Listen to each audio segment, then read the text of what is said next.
Hello दोस्तों, कैसे हैं आप। उम्मीद है आप सब अच्छे होंगे।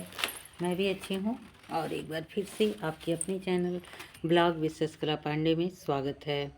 और आज जो हमने सचिन और मनीषा जी के बारे में सुना, यानी मनीषा जी के मुँह से ही जो सुना, तो उससे ये प्रतीत हो रहा है कि अभी भी कहीं न कहीं सचिन नेहा से ही जुड़े हुए हैं। भले ही मनीषा उसे पूरी अच्छी तरह से न बता पा रही हों, लेकिन बात उनके कहने का बिल्कुल स्पष्ट था कि उन्हें अभी भी धोखा दिया जा रहा है और सारा ब्लेम अब सुमित पर लगाया जा रहा है। तो ये बहुत गलत बात है कि इतना कुछ होने के बाद यदि मनीषा कहीं न कहीं सचिन को माफ़ कर रही हैं, उन्हें अपनाने को तैयार हैं, तो सचिन को ऐसी गलती दोबारा तो बिल्कुल नहीं करनी चाहिए।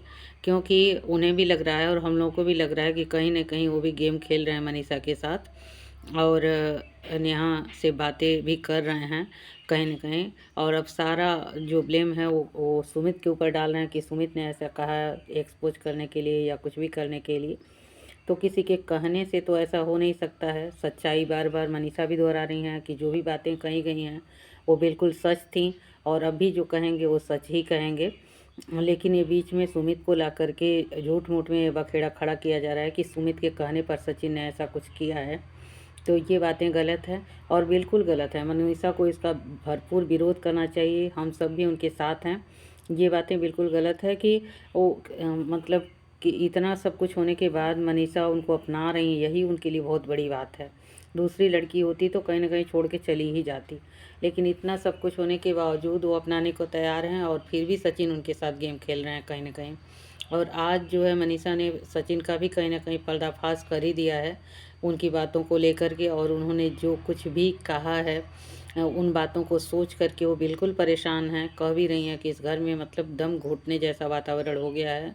हर समय एक ही बातें चल रही हैं, एक ही बातें हो रही हैं। तो सही बात है, इतनी बड़ी बात बार-बार रिपीट होगी तो मानसिक कष्ट तो होगा ही। और किसी को भी होता, कोई भी औरत है तो ये सारी चीज़ें बर्दाश्त करना बहुत ही कठिन कार्य है।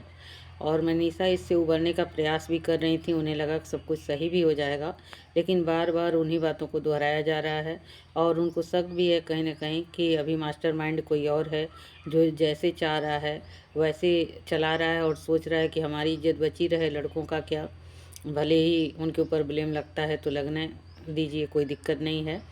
तो इसमें सबसे ज़्यादा नुकसान तो मनीषा जी का ही हो रहा है कि वो इन सारी बातों को जानते हुए भी कुछ नहीं कर पा रही हैं कहीं न कहीं। हालाँकि उन्होंने कहा है कि उनके पास पक्के सबूत हैं सारी बातों का, और जिसके पास और भी सबूत हों तो वह उनसे संपर्क करें, उनके चैनल पे ईमेल आईडी पे भेजें। उन्होंने सारी बातों को कहा है, तो जिसके पास हो तो वो तो ऐसा करेंगे ही। हम जानते हैं कि सब लोग मनीषा जी के साथ हैं और उनका सपोर्ट करेंगे। तो जो लोग भी उनके बारे में जैसी भी जानकारी हो, कोई सबूत हो उन लोगों के खिलाफ़, तो वो मनीषा जी को देने का कष्ट करें। ठीक है दोस्तों, हम फिर मिलेंगे आपसे एक अच्छी सी प्यारी सी वीडियो के साथ। और भगवान से भी आप लोग भी दुआ करिए, हम भी दुआ करते हैं कि मनीषा जी की ज़िंदगी में खुशियाँ आएँ और फिर से उनका घर जो है बस जाए। मतलब अभी भी कहने के लिए तो बसा हुआ है, लेकिन अंदर ही अंदर कितना ऊहा-पोह की स्थिति है वो तो आप चैनल पर देख ही रहे हैं कि कितना कष्ट का। जी बता भी रही हैं, वो किसी भी कीमत पर सचिन जी को डिवोर्स नहीं देने वाली हैं, चाहे वो जो कुछ भी कर लें। वो भी जैसे उन्हें अकेले रहना पड़ा है, वैसे ही इनको भी उनके साथ रहते हुए भी अकेले रहना पड़ेगा। इन सारी बातों से पता चलता है कि मनीषा जी कितने कष्ट में हैं और किस तरह से मतलब उनको तकलीफ़ पहुंच रही है इन लोगों की बातों से।